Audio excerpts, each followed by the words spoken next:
In the heart of Virginia, where the river flowed like silver veins through the thick, tangled forest, Pocahontas, daughter of Powhatan, lived a life deeply intertwined with nature's pulse.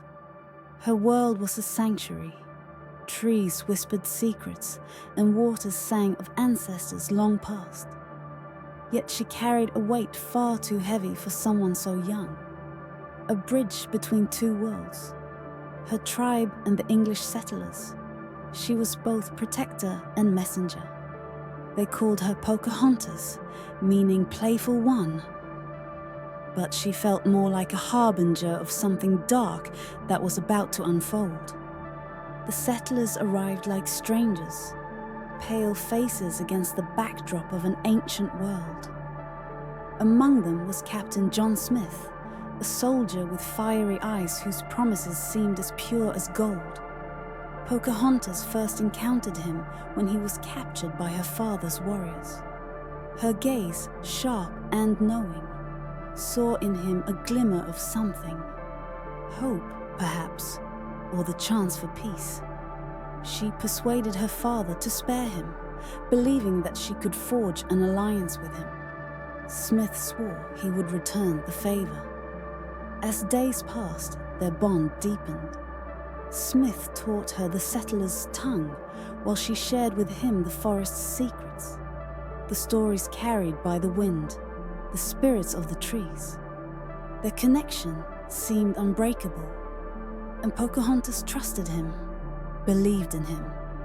But doubt, though faint, crept into her heart like a shadow she couldn't shake.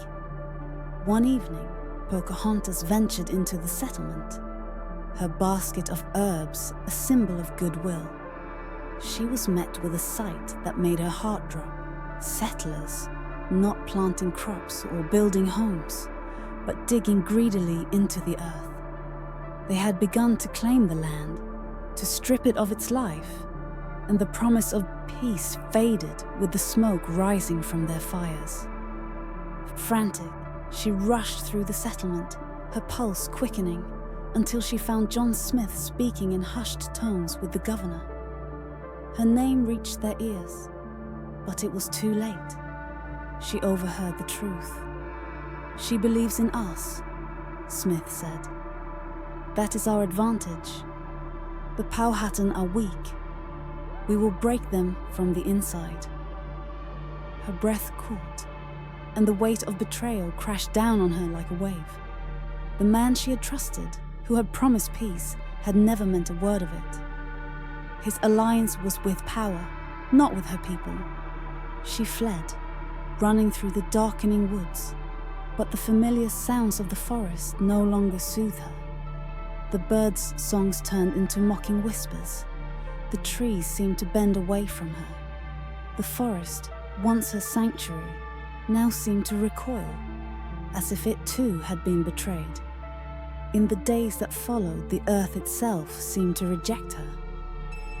Rivers ran murky, the once vibrant trees grew twisted and gnarled, and the spirits of her ancestors whispered warnings she could no longer ignore.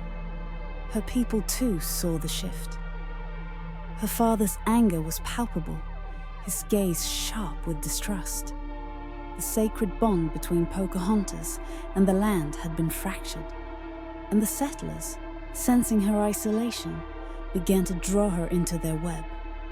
Pocahontas was faced with an agonizing choice: to betray her people for a false hope of peace, or to stand against the settlers.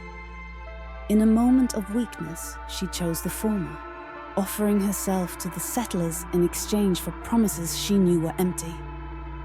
She had become their pawn, an instrument to gain access to the Powhatan land. The price she paid was more than her people's trust. It was the very essence of her spirit. Time passed, and Pocahontas, now living among the settlers, grew colder. The man she had once loved seemed a stranger, no longer the protector, but a distant figure.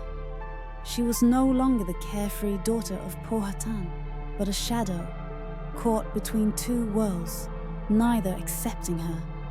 She had betrayed everything she had ever known. and in doing so, had become something unrecognizable. The settlers, though they had secured her loyalty, never truly saw her as one of their own. She was an outsider, useful but disposable. One night, as the moon rose high, casting an eerie light across the settlement, Pocahontas wandered into the woods, hoping for solace. It was then that the spirits of the forest found her again. The winds howled with fury, and the trees whispered her name. The voice of the land was clearer than ever, its anger and sorrow filling her heart. She had broken the sacred bond, and the earth would not forget. "You have forsaken us," the spirit of the land murmured, its voice like the rustling of dead leaves. "You have betrayed your people, and now you will bear the consequences." The world around her seemed to tremble. The moonlight flickered and waned, as if the forest itself was mourning her loss. It was then that she realized this was no longer the land she had once known. The spirits had turned their backs on her, and the forest had become a hostile place. The trees that once stood tall and proud now seemed to loom over her, their branches clawing at the sky. Her ancestors' faces appeared in the shadows, their eyes full of unspoken wrath. Desperate, Pocahontas returned to the settlement, hoping to salvage what was left of her shattered life. But she was met with cold indifference. The settlers, having gained all they wanted, no longer needed her. John Smith, too, had vanished, his promises now nothing more than distant echoes. She was left to wander alone, a figure lost in a world that no longer held a place for her. The settlers had taken the land, and in doing so, had claimed a part of her soul.